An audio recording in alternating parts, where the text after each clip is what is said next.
Hi, Matt. Hi, Ann. Hi. We're supposed to work full names into this. Yes, we were going to do that very elegantly and gracefully. So I'm just going to say I'm Ann Althouse. And I'm Matthew Yglesias. Well, hi, Matt. Happy New Year. Yes, thank you. Happy New Year to you. Yeah, so it's time for the resolutions, and I hear that you've made the big, well, there's two big resolutions everyone always makes: lose weight or stop smoking. Yes, and lose weight or smoking is so much more glamorous. So let's hear about right. Yeah. Well, I mean, it's a cliche, but I thought it was time to do it.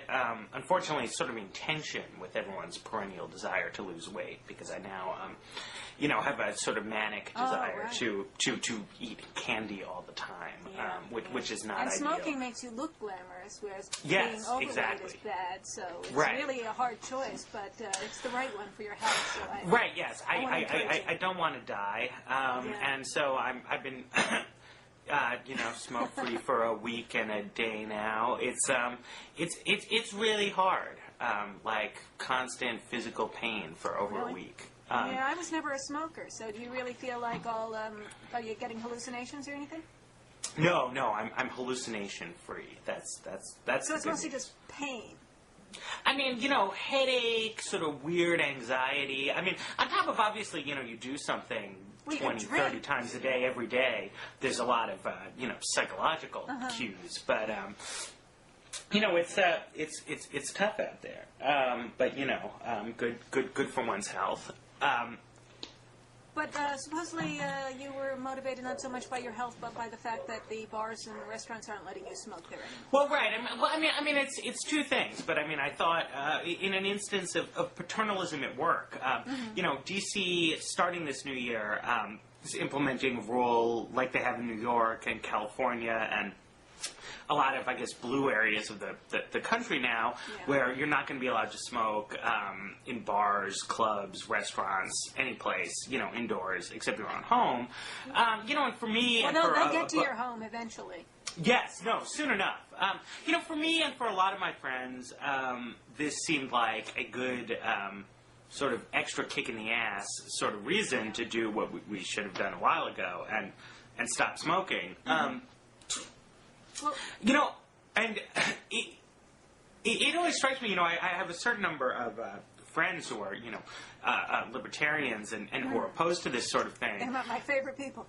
Sure, no, exactly. Well, but, it speaks to some of the controversy you got embroiled with last time, which is that when subjects of paternalistic regulations are on the table, you tend to hear from libertarian and libertarian-minded people a lot of sort of pragmatic objections to them. Stuff about, regulatory policies not really working, so on and so forth. And, oftentimes there are good points to be made in that direction. But sometimes you get stuff like these restrictions on smoking where I think pretty clearly, it does work. Well, don't you think there's something to be said for individual autonomy and for putting the individual in a position where you have to make your own decisions about yourself and no one's going to help you, no one's going to save you, that is good for, for your human development, for your, being a full individual, and that for government to try to take care of you is to undermine this responsibility you need to take for yourself?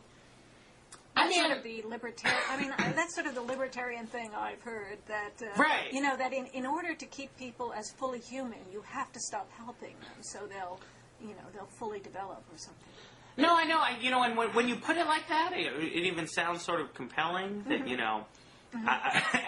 I mean, the word for it is paternalism, and yes, it seems weird to say you should treat people like children. On the other hand, when it comes to government policies aimed at discouraging people from smoking, which unambiguously is like it's bad for you, or in New York with the trans fats.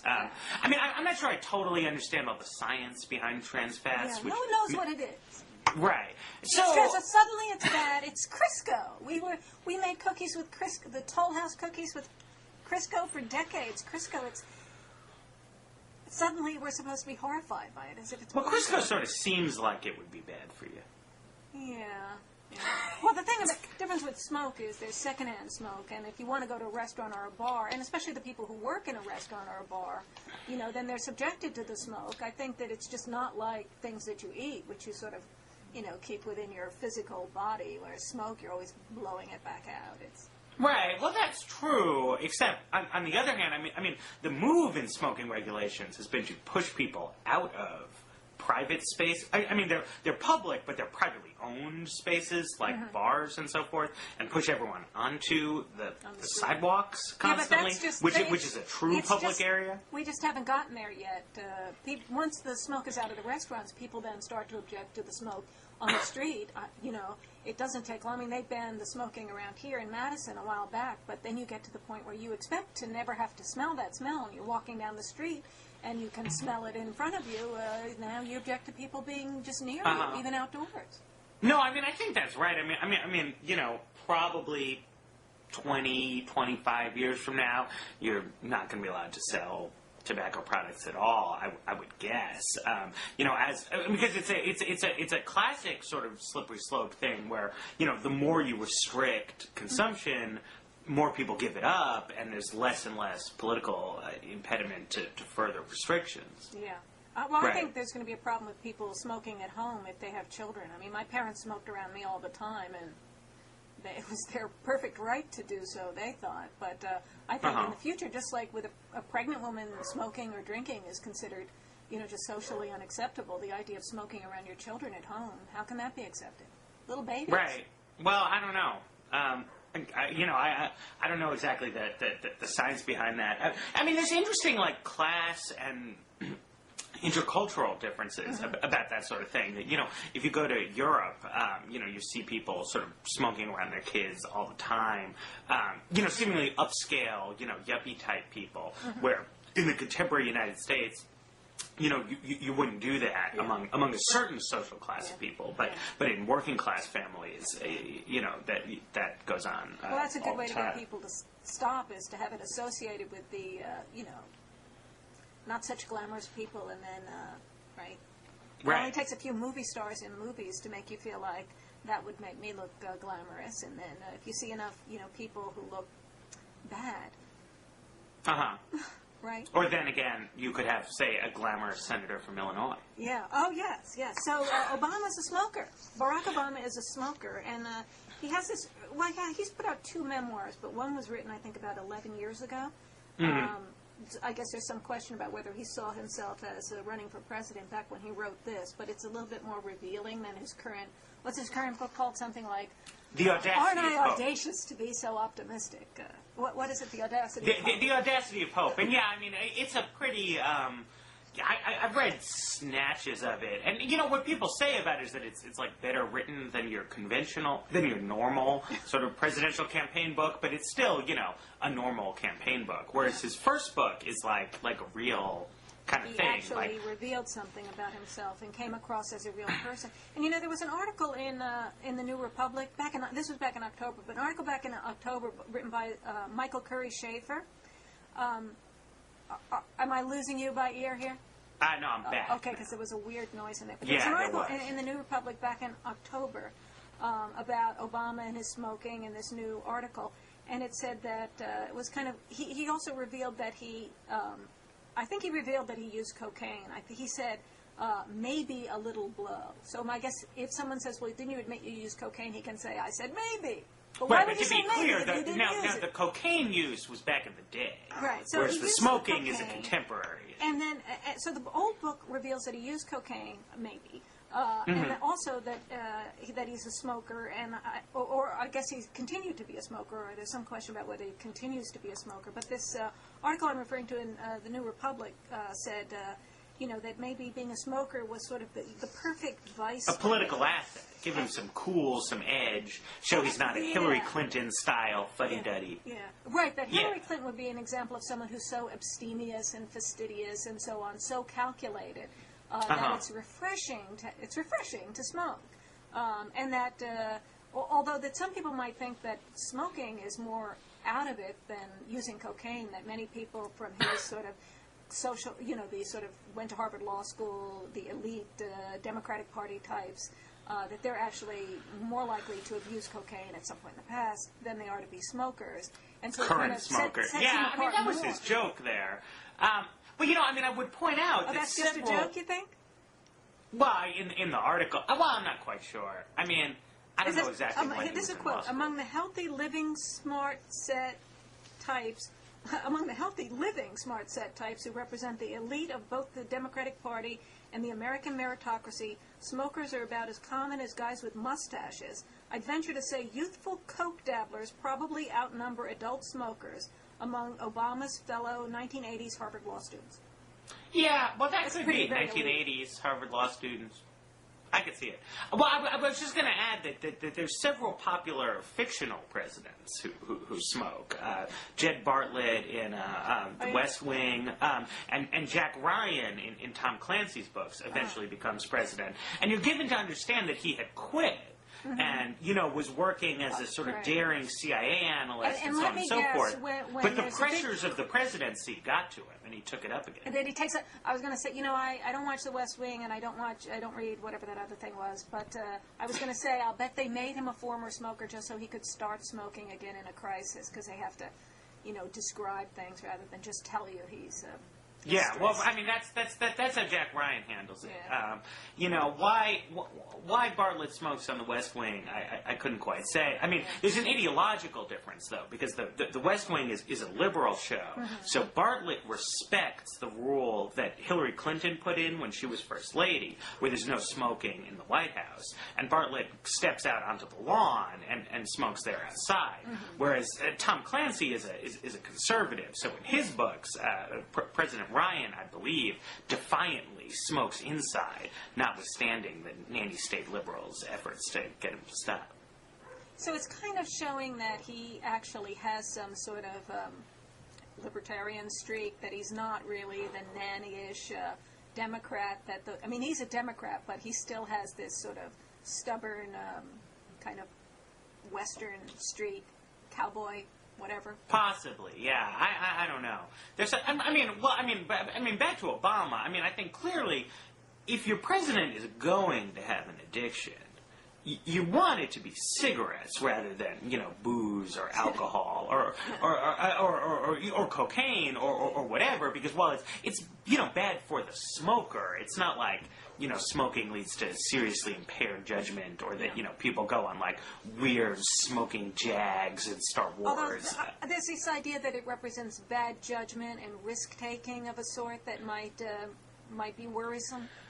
Yeah, I don't know. I think what you would really have to worry about is if an incumbent president were to try and quit smoking and become really kind of irritable, start lashing out. So are you going to start lashing out then? Well, 4 or 5 days ago, a friend of mine just was, subjecting me to a mild ribbing, and I kind of shoved him into the refrigerator. And you don't want someone with their finger on the button in that kind of sort of bad mood for a week. Well, it works well in a TV show or in fiction, but you actually want the real president to be pretty collected.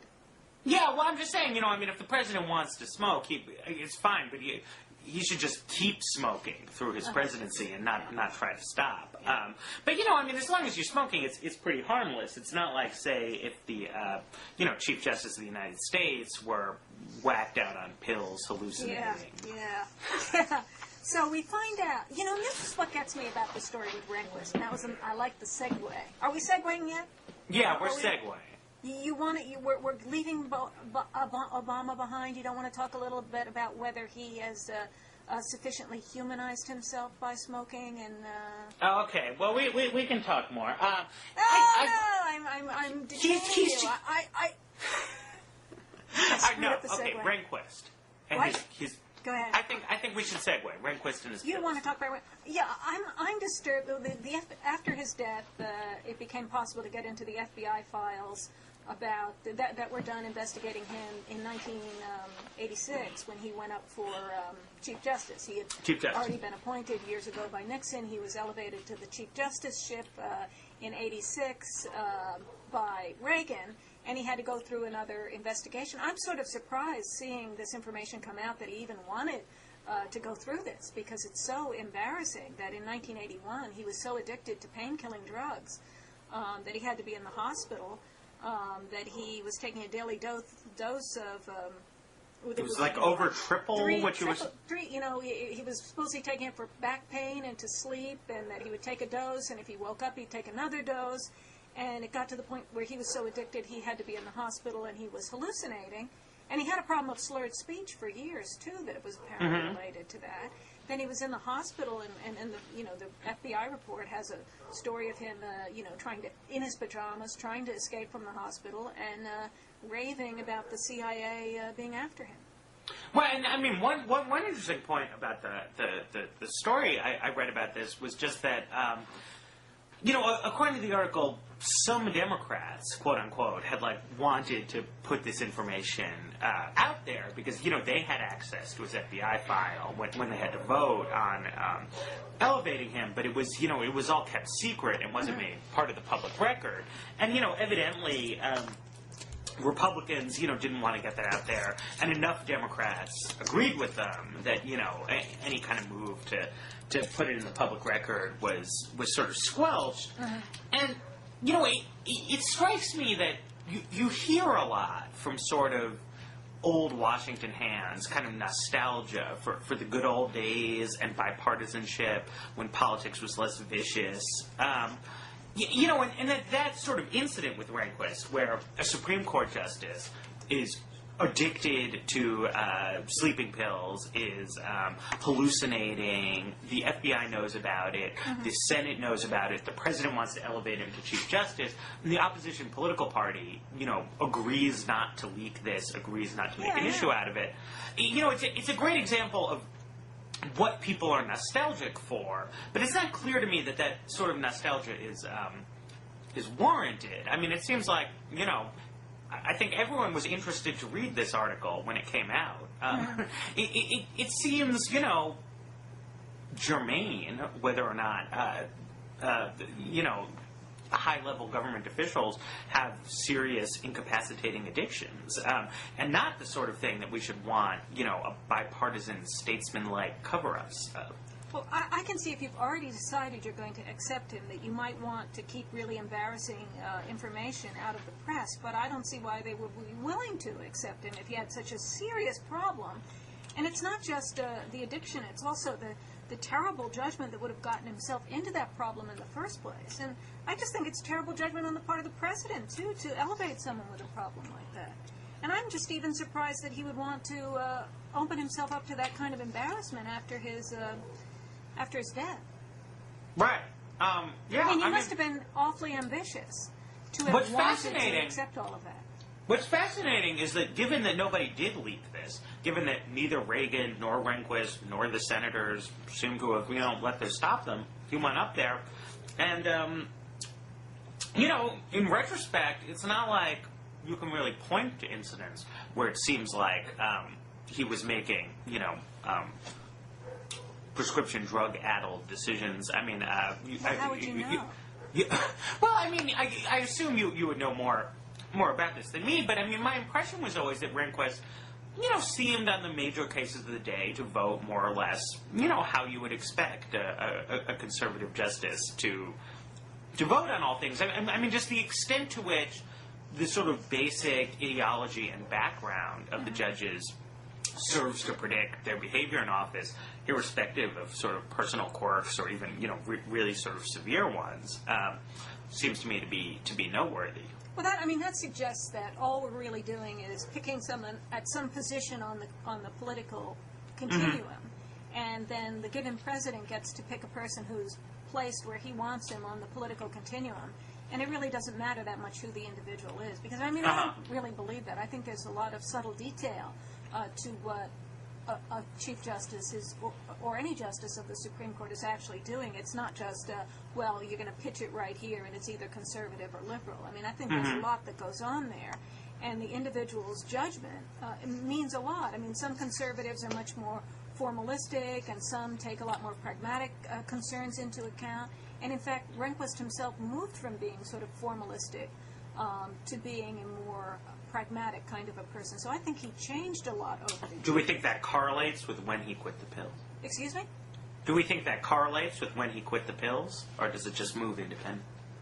Well, there's so many different factors. I mean, one thing was just Sure. becoming the Chief Justice and becoming someone who's able to sway a majority rather than being the lone dissenter as he was in the early years. So I think some of it was just where he changed on where he was on the court. And I've read his opinions. You can imagine how much I've read them over the years, being more than 21 years as a law professor. You know, it seems to me that he had a certain way of talking about things in the 70s, and it really did change over time, and it changed a lot. It became more pragmatic over time. Now, maybe drugs help you get more in touch with the real world, and a young person with a conservative slant of mind starts out as a big ideologue with a lot of abstract ideas, and then he changes and softens over time, and maybe the drugs did him some good. But when we're picking someone, we are picking someone's judgment in a very in a complex and complicated way. And it's not just about selecting someone at a particular point on the political continuum. But I mean, well, even so, I guess I find myself defending Rehnquist here. But I mean, you know, is there any real reason to think that this kind of problem, you know, I mean, does it say anything about a person's legal judgment? I mean, it seems to me, arguably, no. I mean, he got caught up in a you think bad there's some little situation. legal part of your mind, and then there's the part that, I mean, it's your brain, it's your mind. How can it not but I be mean, that? you know, I mean, it seems to me that he got, obviously, some kind of bad, poor medical advice from his doctor, you know, kicked him down this path. And you know, at that point, you start taking too many of these things. You're in the grips of an addiction, you know, which is very hard to break, hard to deal with. But, you know, really You're is... blaming the doctor? What? You're blaming the doctor for keeping... Because his wife... it says in the FBI report that his wife was saying that the doctors were too easily manipulated by him because of his high position. And today there's an article in Newsweek magazine that quotes a doctor named Russell Portnoy, who's the chairman of the pain medicine and palliative care at Beth Israel Medical Center in New York. And he says, I have some sympathy for the doctor. The doctor realizes that an esteemed scholar, a person of high personal wealth, or a head of a major corporation has been engaging in significant problematic drug-related behavior. The reality is it's difficult for a physician to handle. And he's really kind of, well, I have a problem with this because I don't have sympathy for a doctor that did this. But he's confirming what Rehnquist's wife actually thought, which was that the doctors are giving him special treatment, are cowed by him because he's Chief Justice, and they're giving him the drugs that he wants. Now, how widespread is this problem? How many people are using their position to get drugs from doctors, and how lame are the doctors to just cave into this now? So well, right. I mean, that's what I mean. But responding to you, I don't think Rehnquist is, oh, poor Rehnquist, the doctor didn't take care of him enough. It sounds like what the wife reported was that he was pushing the doctor, and the doctor was weak and not behaving professionally. Right, but I mean, there's two different phases in this, right? One question is what is Rehnquist's behavior once he's addicted, right? That's when, you know, he's leaning on the doctor to get more stuff. That's bad on Rehnquist's part, and it's bad on the doctor's part. But the question is, you know, how do you initially get in a situation like this, right? I mean, you go to the doctor with some, you know, medical ailment, right? You're in pain, under surgery, so on and so forth.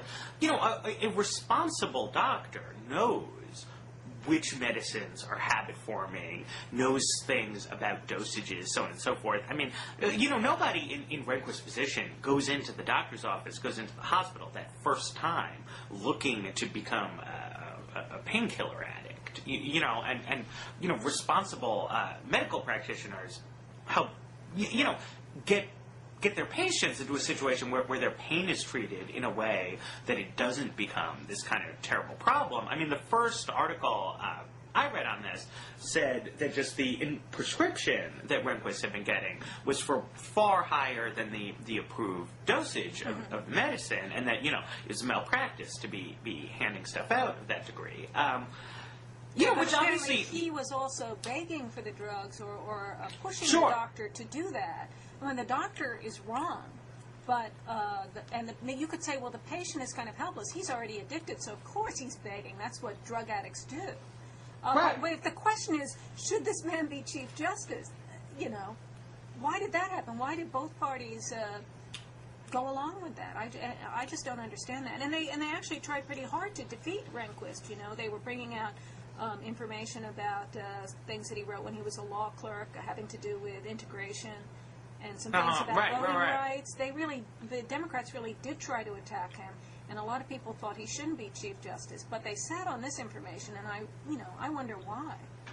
No, I mean, I agree. I mean, this is, insofar as that goes, I mean, this is why I think we shouldn't really be nostalgic for the more civil days of yore. Because, I mean, in practice, that's what that old bipartisan stability meant, which was that any kind, that, powerful people in Washington would, cover for each other. I think sometimes it gets deplorable, the kind of level to which people will stoop these days. But, at the end of the day, I mean, some pieces of information are embarrassing because people, should be embarrassed by the truth. And, voters and citizens, it seems to me, have a right to expect that the politicians will actually be sufficiently hostile to one another that they get this kind of information out there when it becomes true. When the Clarence Thomas confirmation came up, there was a similar kind of let's hide the embarrassing information. And somehow it broke through and the embarrassing stuff came out. I don't know, maybe everybody felt like, well, we wish that hadn't happened and we got to make sure that doesn't happen again. But I think... Right. As I recall, what happened was that there were no women on the Judiciary Committee at the time, and the initial impulse of the all-male Judiciary Committee panel was to just sort of leave this out there, and the Democratic women senators, there were half dozen of them or something at the time, sort of got wind of this, raised a ruckus, and put it back on the agenda along with some outside groups. Right. Well, that really coincided with sort of the height of the feminist movement, when the idea that you had to take sexual harassment seriously was peaking. And I think that the male senators thought they could keep doing the things they had always done before, and it was a big cultural point where it was established, no, this really matters, you just don't get it, was the phrase of the time, and it seemed like everybody was going to say, oh, now we will get it, now we do understand this, and you really can't just sweep these things under the rug. But of course that was before Clinton, so that's why I say it was a peak back then. Right, well, although obviously nothing Bill Clinton did was exactly kept under the rug at the end of the day. Right, but I think people were sorry that they said, we need to bring all of this stuff out, and it's sort of, and the idea that the sort of feminist perspective would be to focus on that and to insist that people take sexual harassment seriously, that kind of went to hell with the Clinton administration. So that's why I say the feminist movement, with respect to sexual harassment in particular, peaked back at that point. Right. Well, yes. I mean, sure. I mean, what happened with Bill Clinton demonstrated that there could be politicians who feminist groups liked for their policy reasons, and whose opponents they didn't like, who might also have personal indiscretions. I mean, in the case of Clarence Thomas or Bob Packwood, feminist policy objections lined up pretty perfectly with things you might want to say. Yeah, I mean, well, this is my observation about that is that. What was really sad was that the feminist movement ended up just turning into a Democratic Party, a wing of the Democratic Party, and that's what really came first with those partisan politics, and not anything about what it purported to be. It was a real shame. Well, but see, I mean, I have to disagree with that. I mean, it wasn't purely partisan politics. It was partisan politics and ideological politics. And at the end of the day, I mean, the Clinton administration was much more friendly on a substantive policy level to the agenda of feminist groups than was Newt Gingrich in the Republican Congress. I mean, people were put in a very tough situation in that regard. But to go along with to boost the ascension to power of a political movement that's very hostile to all of your goals, just to avoid an appearance of hypocrisy on a personal matter, strikes me as something that would have been silly. What's the personal matter? Feminism? No, not Bill Clinton's conduct there. I mean, for example, if you're an environmentalist movement, right? You're trying to stop global warming, and there's two candidates for office, and one of them has like a good policy program to halt global warming, but he drives an SUV. Right. Whereas the other guy doesn't want any kind of environmental rules, but he drives, an electric car. You back the politician who drives the SUV because he has the policies. But you don't start Even lying if you about think his what choice it in means cars. to drive the SUV. You don't. Well, you but don't change your view of what it means to drive an SUV.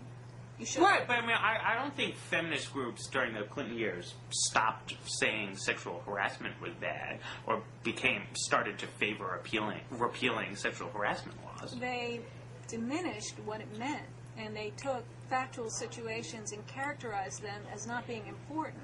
Things that would have been seen as important before were suddenly not important, and they undermined their credibility badly. Well, I mean, look, this is a surprise topic. We didn't plan this one. No, we didn't. I didn't And ambush frankly, you. I don't have all my notes at the ready for this. So I didn't mean to ambush you about that. I really wanted to keep the pressure up on Rehnquist and all those drug users. I mean, do you think there are a lot of drug users in Washington that are using their power to get doctors to give them the prescriptions they want? I have no real idea. Prescription drug abuse. I could see it on some level. I'm not sure how widespread that is in society generally, but I mean, it's certainly the case, as you see here, that powerful people can get around the rules that exist to try and prevent this sort of thing quite easily. They can lean on doctors. At a minimum, you can count on that. A doctor's not going to rat out a U.S. senator who he thinks is like a little too interested in painkillers in the way he might somebody else. Right? Yeah, I'd like to know who all is involved in that, because this high-level doctor expressing sympathy for another doctor like that and saying, an esteemed scholar, a person of high personal wealth, or head of a major corporation, et cetera, as if, made it sound like this really is very widespread and people with power are using it to get away with, living the life of a junkie, apparently. Right. Well, I mean, it's suspicious. I mean, especially because the doctors try and claim a lot of special status for their profession in terms of, its regulatory status and so on and so forth. And, presumably the flip side of that is that doctors are not going to act like, others, like car salesmen or other kinds of small business owners who are sort of just trying to find a customer, sell people what they want, so on and so forth, right? That doctors are supposed to have a real kind of social responsibility to, restrain people's behavior, act on behalf of the cause of public health and the individual patient and so on and so forth. And what you see, with that doctor's comments is that obviously, to a large extent, that's not how doctors behave. And, when powerful and important people come, the rules can be bent or thrown out the window, which, is understandable human behavior, but at the same time is not really condonable human behavior. It's terrible. I think we should throw a few of them in jail, don't you think? Well, I'd have to think about that. They're drug dealers. What? They're drug dealers. Why Right, do but I mean, a class it seems issue here that troubles you more? You're supposed to be on the left in this dialogue, I think. Sure. Well, look. I mean, it seems to me. Get you to... it seems to me that we treat people who sell cocaine or use those kind of drugs somewhat too harshly in our society. So. I don't know how stern the legal rules against prescription drug abusers should be, but, I mean, certainly there should be more sort of concordance and quality, in the treatment of a high-status person. So that's why you should be outraged at things like this, because this shows how the privileged people get away with using drugs. Yes. No, it's bad. I would be inclined to go softer on...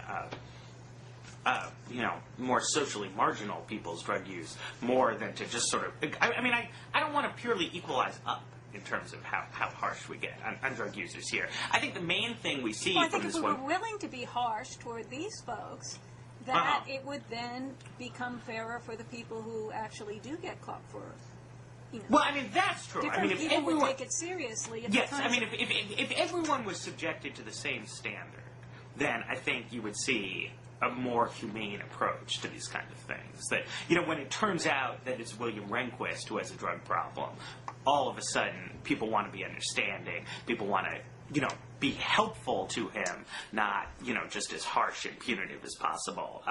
And that's the kind of impulse that should be applied to everyone.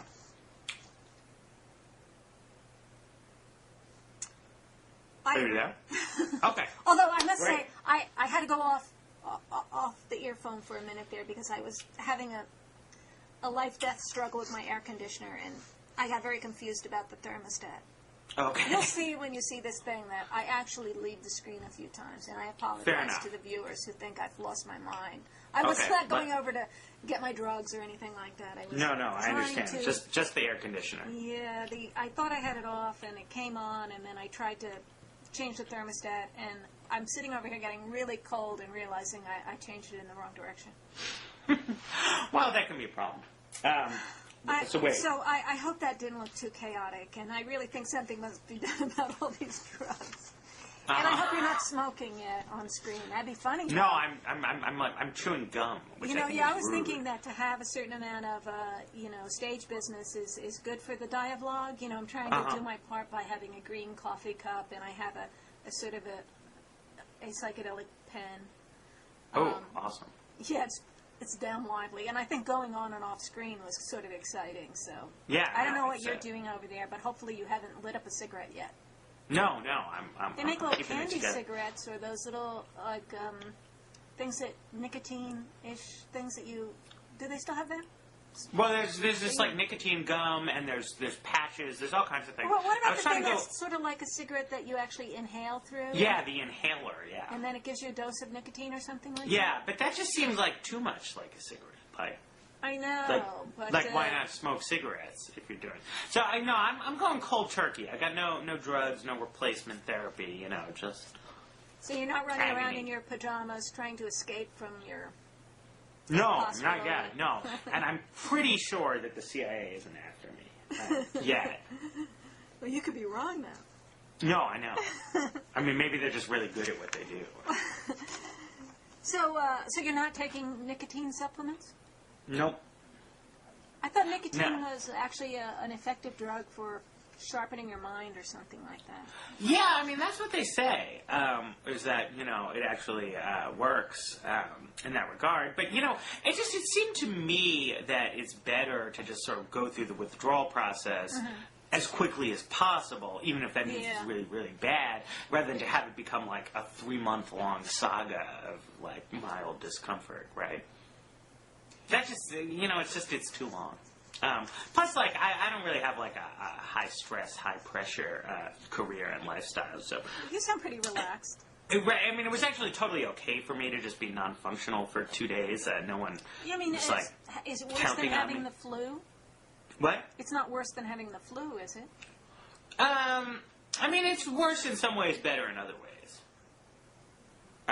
You know, it's not quite, you know, physically as bad as a really bad flu, but it really sticks with you, you know, all the time and makes it just almost impossible for a few days at least to focus on anything, even for short periods of time.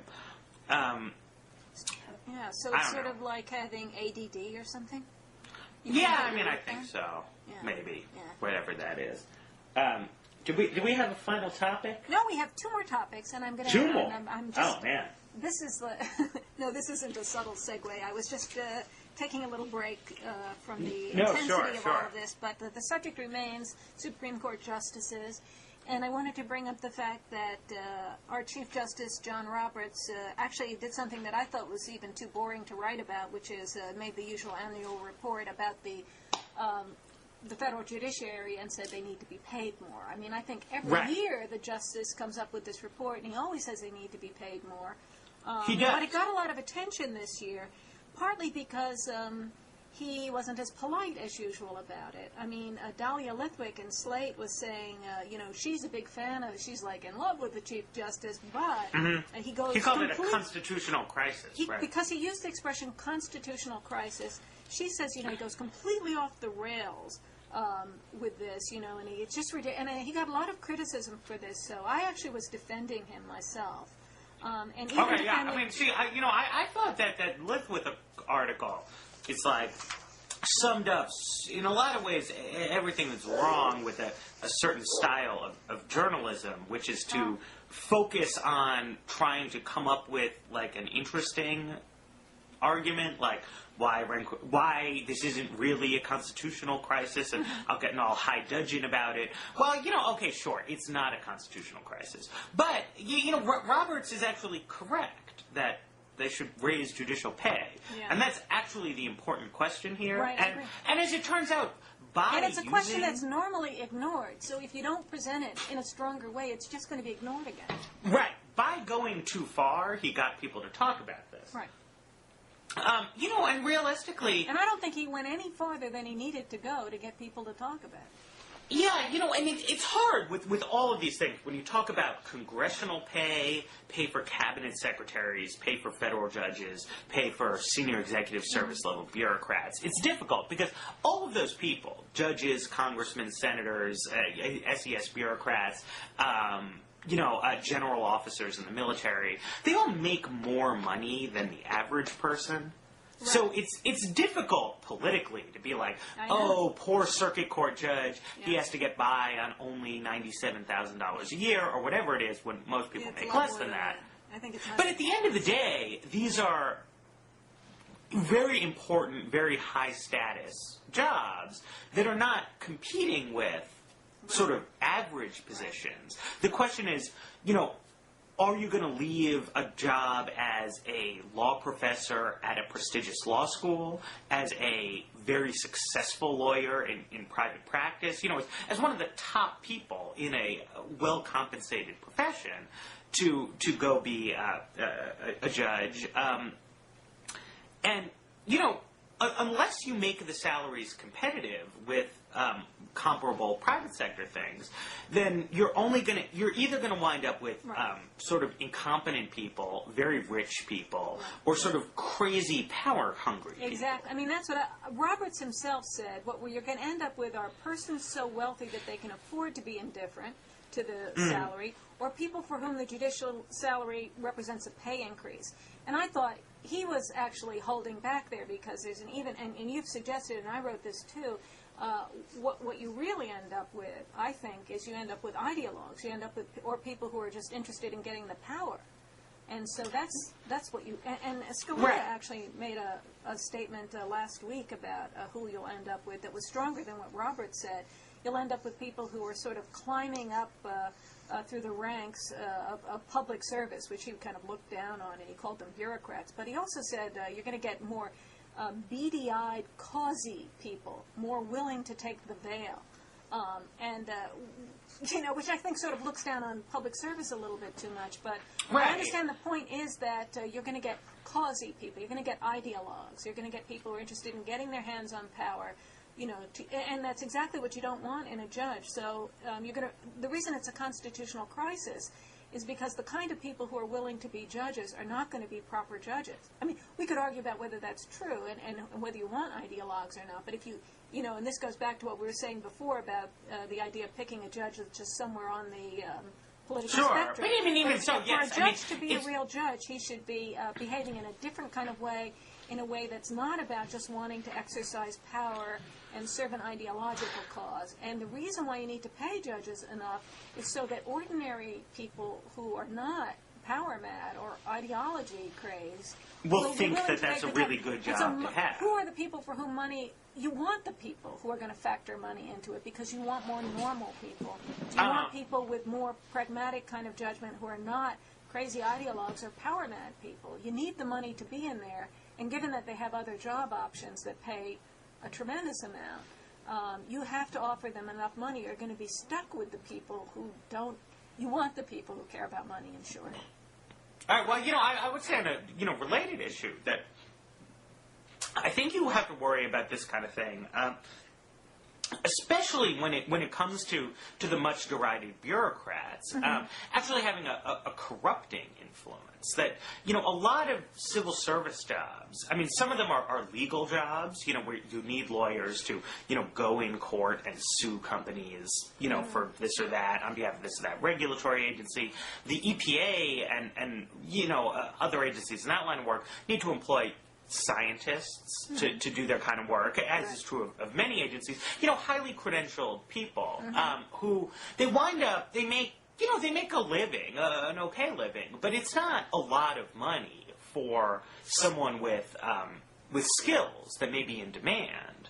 But then the question becomes, who are the skills in demand by? And what it becomes is that the way you can make a job at a lot of federal agencies lucrative is you do it for a few years to gain the experience necessary to then go work for the industries you're regulating.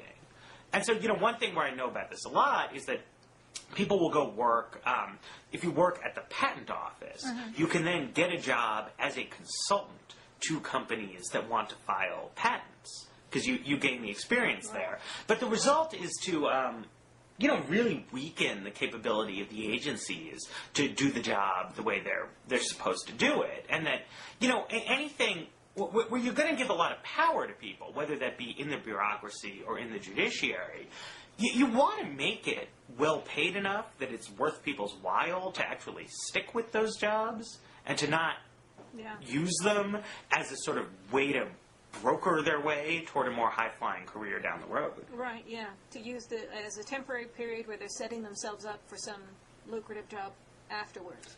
Right. I mean, you don't want to have, like, the lowest tier of federal judges basically be interviewing for jobs at the law firms that are seeing the cases before them, which is what you'll have if the lawyers are incredibly better compensated than the judges who are presiding over the trials. Yeah. I guess we agree. So let's play we're agreeing too much. Can we disagree about the Democrats in Iraq? That's our final topic, is the Democrats in Iraq. Do you want to... Possibly, right. Maybe we can get a fight going here, Matt. There's not a great segue here. The segue is we need to fight about something or Bob's going to be mad at us. I mean, the issue is, the Democrats won the election to a large extent on the strength of the Iraq issue for them. That's the story. I'm not willing to concede that that's true, but that was the meme they got started. After they won, they said it means X, and we're supposed to think that it meant that. Okay. Well, and I believe that. I don't know. It seems like they might have won because of Mark Foley or something. I mean, there are all kinds of reasons why different people... Well, okay, there's no one thing. But I mean, Iraq it became a big political problem. But after it was over, they tried to shape it as if this happened, this all meant this tremendous thing about everybody wants something to be changed about Iraq. So whether that's what the election really meant or not, they did choose after it was over to present it as that's what it meant. And what they were hoping, and what they're still hoping, is that Republicans, out of fear of electoral retribution from the public, will prevail upon Bush to start withdrawing. They were hoping, I mean, the Baker-Hamilton Commission, where, James Baker is a Republican, an old Republican hand, and sort of suggested that there needs to be a pulling back in diplomatic engagement. That was the kind of thing Democrats are hoping to happen. Same thing, Gordon Smith, the Republican senator from Oregon, says the war was a terrible mistake, we need to end it. And that's what Democrats want to see, because they very much want the war to end, but they want Bush to need to take responsibility for its failure. They're really afraid that they will, that the Democrats will have to somehow mandate that we give up in Iraq, and that then conservatives will do what they did in Vietnam and essentially deny that the hawks who instigated the war lost it, and say that they would have won if not for this stab in the back by the left. And so, Democrats are hoping that Republicans will sort of wrap this up on their own. But Bush, it seems clear, doesn't care what Jim Baker thinks, doesn't care what Gordon Smith thinks, doesn't really care what anybody thinks, and wants to send not fewer troops to Iraq, but more. And it's a problem for the Democrats to know how to respond to that. Well, it looks like the Democrats aren't going to do anything at all. I mean, did you see Joe Biden on Meet the Press yesterday? Yeah, he was saying Biden, exactly what you just said, that we can't do anything at all. It's impossible, and it's unconstitutional even. And it's really only the Republicans can help. So supposedly there was this election where the Democrats claimed they got elected because they had made this argument about the war. And now that they've got power, they're 1 week into it, and they're saying, oh, actually, there's nothing we can do. Only the Republicans can. Well, that's what Biden said. Biden says a lot of things. I don't think that really makes sense. I mean, Nancy Pelosi has said she is going to try and stipulate the president's going to have to request supplemental funding for the war, and that her inclination is to attach to that a stipulation that the troop levels not be increased. At least, I didn't. I mean, you're a lawyer and I'm not, but I didn't at all understand why Joe Biden thinks there's nothing Democrats can do about this. I mean, he was really strong on that point. Right, but I mean, but I don't think. And I was reading what Pelosi said yesterday. She was on Face the Nation, and she's saying if the president wants to add to this mission, he's going to have to justify it. And this is new for him, because up until now the Republican Congress has given him a blank check, blah, blah, blah. But okay, so he's going to have to justify it. Of course he's going to justify it. What does that even mean? I don't think they're going to do anything at all. Right. Well, what they're going to try and do is prevent Bush, maybe not Joe Biden, but the House Democrats at least, are going to try and prevent Bush from escalating the conflict. Yeah, what do you think they're going to do? They're going to set up some investigations and hearings? Well, and they're going to do investigations, but essentially... Do you really think they're going to fiddle with the money, or you think they're going to squawk about it but do nothing? I think they'll fiddle with the money, but only very slightly. I mean, they're really afraid of being open to the accusation of somehow abandoning our troops who are in the field. So after all this talk and winning the election, they're going to take over power and be too afraid to do anything at all. I think that pretty much sums it up. And I think it's... At least that's what they'll do now. Now, the question is, the Congress is 2 years, I think that, as the months go by, there will be more and more pressure from people on the left, from myself included, to say, you know what, you have to do something about this. Mm-hmm. You're in the Congress, this war keeps going on, hundreds of people are dying. It's not good enough to just say, well, look, Republicans need to step up. I mean, I really hope Republicans will step up. I think everybody, has a responsibility to. But, the Democrats... There's something ghoulish about agreeing to appropriate money to continue to finance a military occupation that you think should be ended and that you think is futile. And, I hope... I understand why the Democrats are afraid of sort of going there. But, I think the time is going to come when they have to seriously say, the president, we have been elected more recently than the president, and, it's our constitutional responsibility to exercise some kind of meaningful check on it. Well, I think Biden's point is that the president is commander-in-chief, and he needs to make the decisions about how to fight the war, and the Congress can't really get involved in the details there, and if they try, it just won't work. And even Pelosi is kind of admitting to things like that they can't put micromanaging kind of conditions. I mean, they can talk about doing that, but when it comes down to the reality of trying to do that, they're not going to be able to do it. I mean, that's Biden's point is, I've been through this before, and there's no way to do it.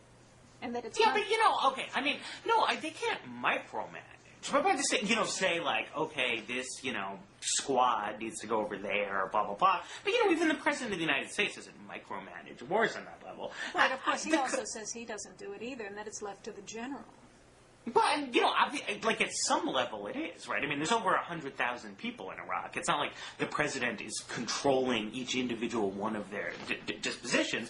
But, I don't understand where Joe Biden got the idea that the Congress doesn't have the authority to issue broad Well, I mean, mandates about the disposition of American troops. So, I mean, isn't the question that they're really just fighting the next election, and it's all about '08, and whatever he's saying isn't really about what's true, it's just going to be the excuse that they're running on in '08, and of course he's running. And right, well, I don't know. I mean, things Joe Biden may well completely believe that Congress does not have the authority to put a time limit on the extent to which it will fund this. Yeah, I mean, I think I guess give Biden's position a little bit more credit. If there were a real conflict, right? If Congress passed some law saying the troops all need to come home by October, and the president refused to give orders to that effect, and then someone sued the president, demanding that he comply with that law, the Supreme Court is going to rule that that's a political question. Right. I mean, so I mean, in that sense, well, Congress just has its tools, and it can try to use them. It can try to do things with funding. It could impeach the president, but none of those things are going to happen. The court isn't going to get involved. No, right. I mean, exactly. So, I mean, in that sense, Biden is correct, but I think it's not really a question of what the court would say. It's what should Congress decide to do or to try to do to put some pressure on the president. I mean, his view seems to be to preemptively surrender. surrender. Shouldn't do anything at all. Right, and I think that's.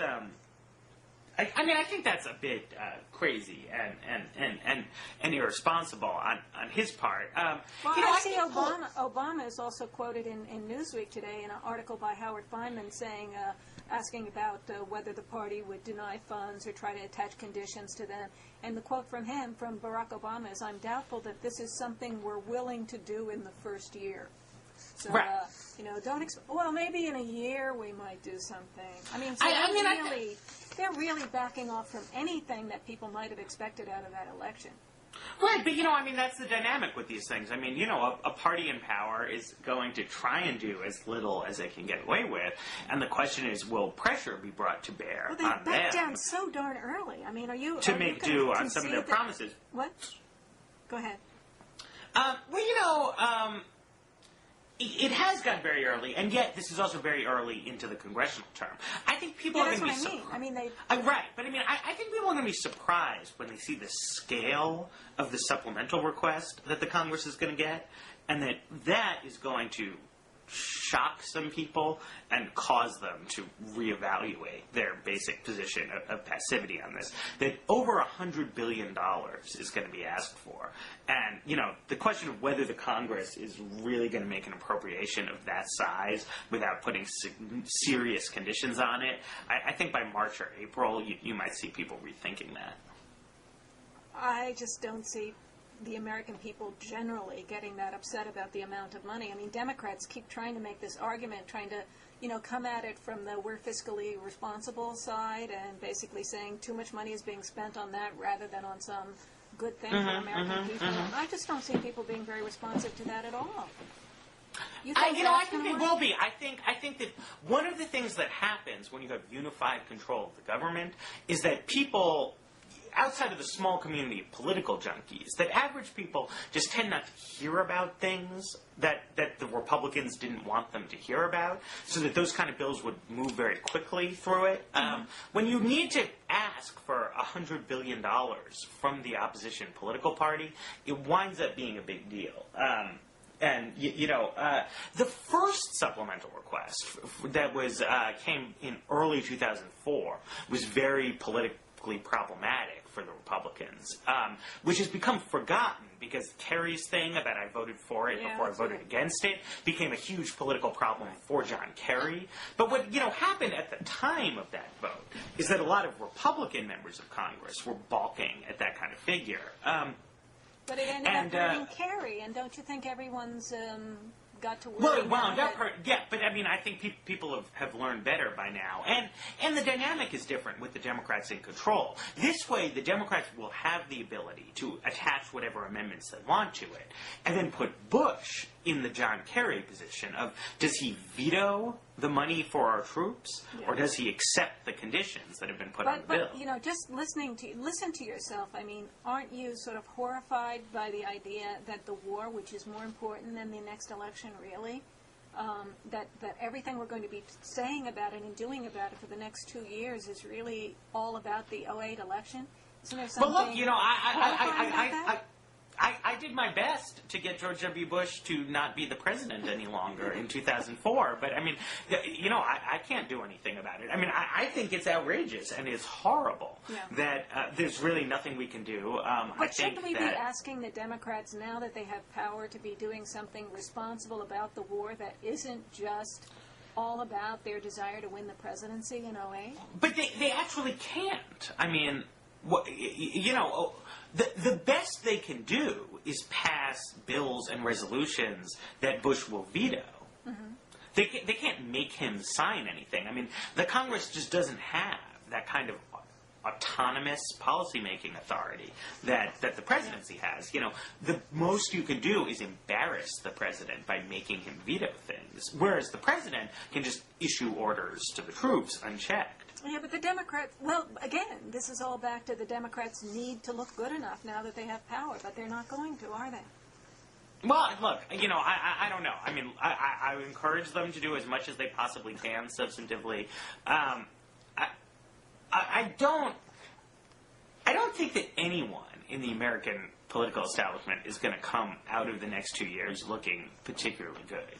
I think that the Democrats, with little power comes some responsibility, and the Democrats are going to find that doesn't suit them all that well, needing to take some responsibility. On the other hand, I mean, the Republicans are going to look worse and worse and worse the longer this war drags on, and the more sort of ridiculous the proposals become. Bush's new idea today of benchmarks was his new idea 6 months ago. Just reiterate it again. I mean, it's like a farce at this point.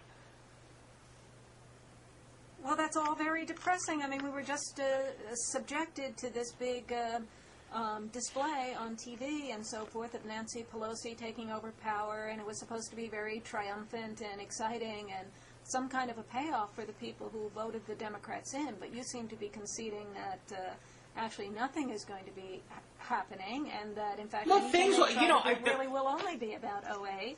Well, look, no. I mean, Congress, I shouldn't say nothing will happen. I mean, Congress matters a lot in the United States, but it matters primarily on domestic policy. The Congress, under our current understanding, just doesn't have very much authority over foreign policy. Well, I mean, that's all very ironic, considering that the story is that we voted for them because of Iraq, and then if the answer is, surprise, actually nothing, there's nothing they can do, it's just about domestic policy. Right. Switch. Right after the election, I was dialoguing with Dan Dresner, and I said, it would be better to have a parliamentary system of government where people could, the voters could have meaningful impact on this kind of question. But, I mean, it is the constitutional setup, more or less. I mean, it's not really the written constitutional setup, but our informal tradition is more or less that the president can do what he wants, that a second-term president doesn't need to worry about public opinion at all, and can, So he's not a lame duck, he's a rather powerful duck. Something like that. Hey, we're running out of time here, or out of time. Okay, yes, powerful duck. Do you want to end on a powerful duck? I think so. A good concluding thought.